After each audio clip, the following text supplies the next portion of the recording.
Welcome to Stealing from Wizards Volume 1, Pickpocketing, by R.A. Consul, read by the author.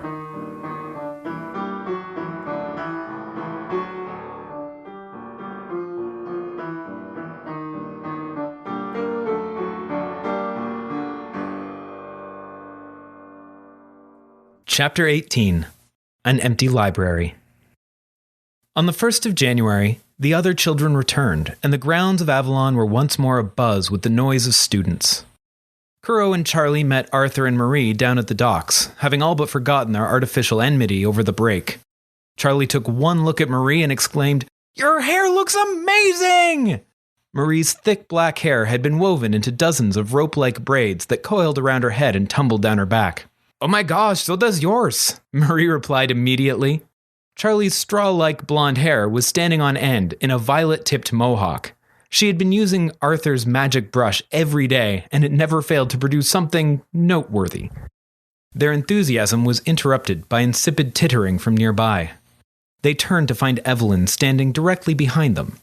Normally, she kept herself as far from them as possible, so Kuro doubted that it had been by accident. She tossed her flawless cascade of golden curls back over her shoulders and beamed at them with a vibrant smile. "So good to see you again," she said with malicious civility. "And it's so nice to see that you've done something with your hair."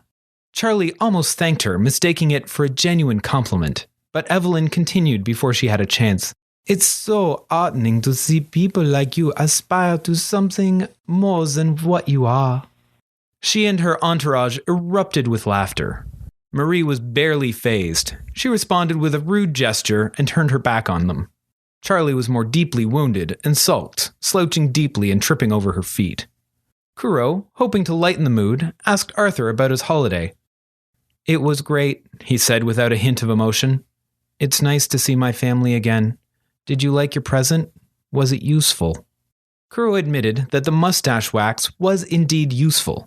"But how did you know that I'd need a beard?" he asked.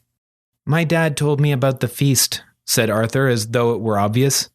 "He used to stay at the lodge over the break when he was a student." Kuro wanted to ask more, but he was cut off by Evelyn loudly recounting her solstice holiday to her current collection of friends. Kuro did his best to ignore her. Her haughty voice was worse than nails on a chalkboard. It became all but impossible to block her out, though, as she was speaking to make sure all around could hear her. "Papa was telling me all sorts of stories about the school. Did you know that Miss Crawley was a suspect in the kidnapping of the heir of Summer? Oh yes, apparently she was tried for treason, but got off on some technicality." Kuro scowled at the suggestion. Miss Crawley was Kuro's favorite teacher. He assumed that Evelyn didn't like her because Miss Crawley was too clever to fall for Evelyn's false charm. He resisted the urge to argue with Evelyn. He couldn't think of anything to say that was better than screaming "no" at her anyway. She continued, her voice becoming even more arrogant and contemptuous. "Even worse, Papa says that the school has admitted a changeling." She said the last word loudly enough to get the attention of everyone around her and stared at Kuro, waiting for a reaction of some kind. Kuro did react. He was at first dumbfounded at the accusation. He had no idea what she was talking about. Then he laughed at her, thinking that she'd made a very silly mistake in imagining that he was a changeling. Then doubt crept in. He didn't know very much about changelings. Maybe he was one after all. Finally, he realized that his flurry of emotions and lack of retort probably made him look suspicious. Thankfully, Evelyn and her crew peeled away to mount a chateau carriage, though the suggestion of a changeling in their midst had stirred the students around them to a fervent speculation. In hopes of dodging further suspicion, Kuro attempted to join back into the conversation that Charlie had been quite successfully maintaining on her own. Yet he noticed that something wasn't quite right in their group. Arthur was walking even more mechanically than usual, staring straight ahead and taking long, measured breaths. "Are you all right, Arthur?" asked Kuro, letting Charlie's recounting of the Solstice Eve snowball fight cover his voice from eavesdroppers. "Arthur?" he repeated when Arthur did not respond. "What?" Arthur's head snapped around suddenly, eyes wide with panic for a moment. He turned back and steadied himself just as quickly. "Yes, thank you. I'd love to," he said with his unwavering monotone. Kuro was not sure what to do. What's going on? Kuro whispered as he leaned closer. Nothing, said Arthur sharply.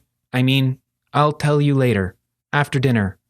Let's go for a walk. I could use a walk. Kuro's curiosity made the journey back to the lodge pass agonizingly slow.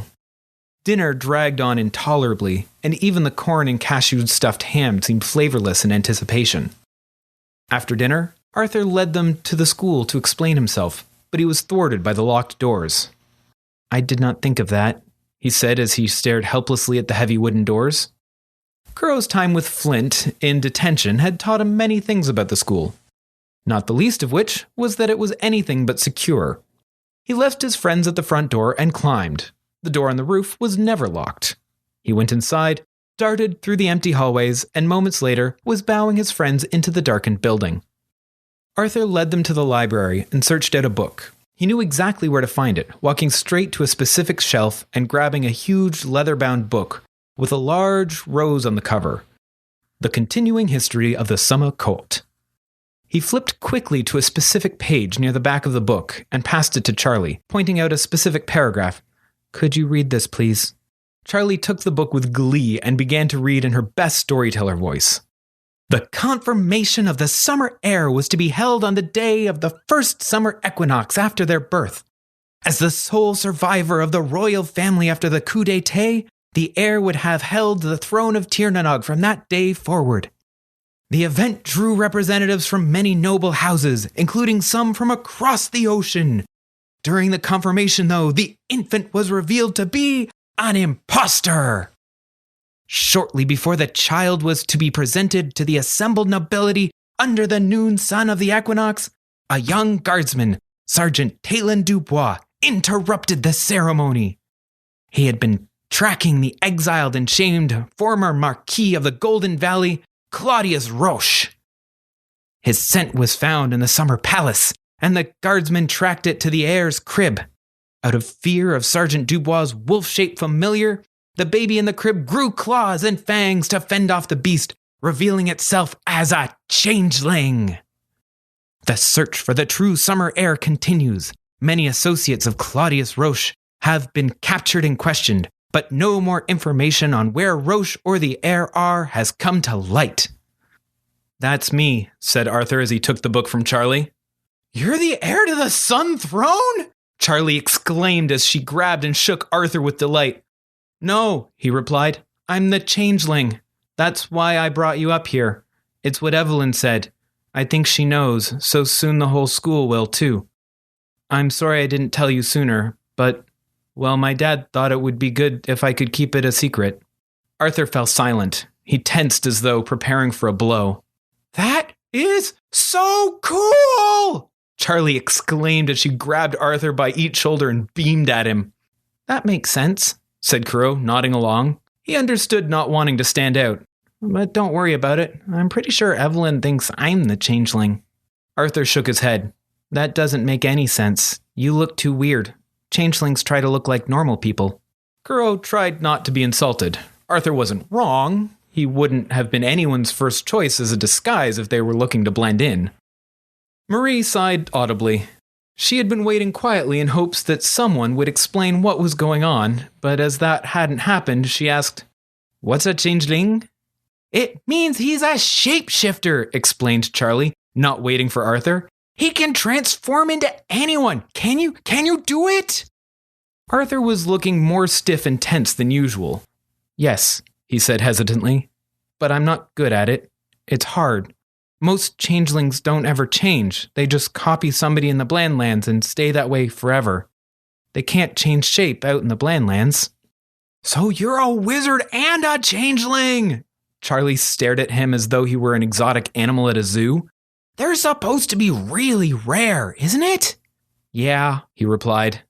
Arthur stopped talking and steeled himself for something.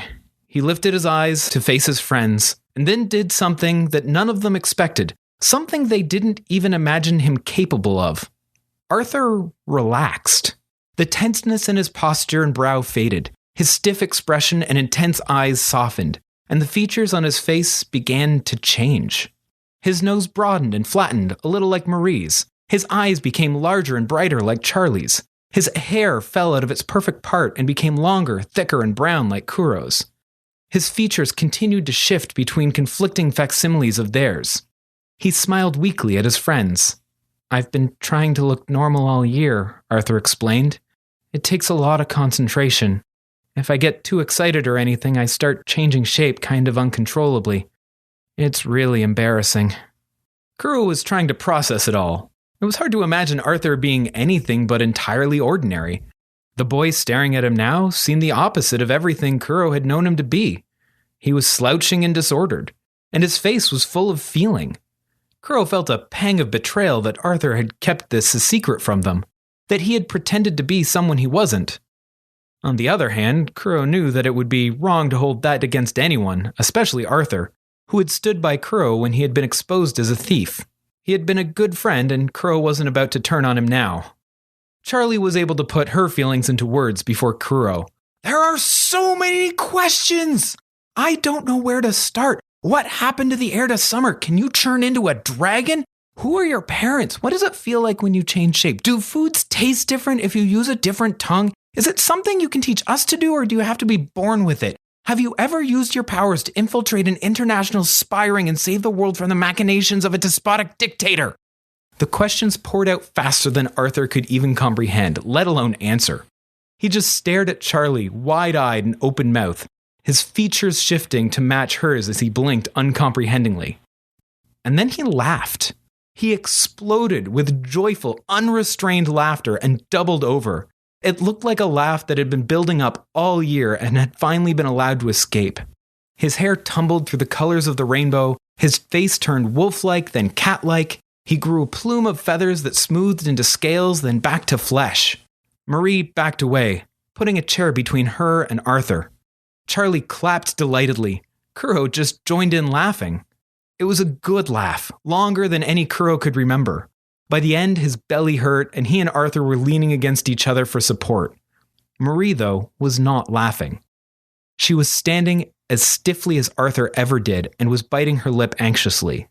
When Kuro noticed, he did his best to choke back his giggles. He worried that they'd insulted her somehow. Marie wrestled with her thoughts for a moment longer before saying, "I guess I should say mine too?" "What do you mean?" asked Kuro. "My secret. You all told me one of yours. I should tell you mine." She still looked conflicted. "It's only fair. You'll probably think it's silly, though." Charlie's eyes grew wide with gleeful anticipation. "Oh, I knew there was something. Let me guess. You're a werewolf, right? The Blandlands are just full of them. No, you're secretly a princess or a pirate. No, you're a werewolf princess who was captured and raised by pirates." Charlie paused, eagerly awaiting confirmation from Marie. Charlie's imaginative speculation had taken the wind out of Marie's sails. She shifted and cast her eyes around the empty library. "No, it's just, well, my parents don't know I'm here."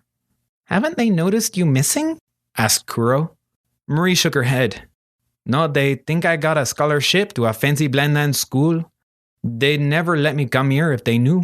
They still think witches are evil." Charlie scoffed. "That's ridiculous. Have they ever met a witch?" "Well, no," confirmed Marie. Arthur looked horrified, his whole face drooping in disbelief. "That's awful. What did you tell them when you went home at solstice?" "Not much, really," Marie shrugged.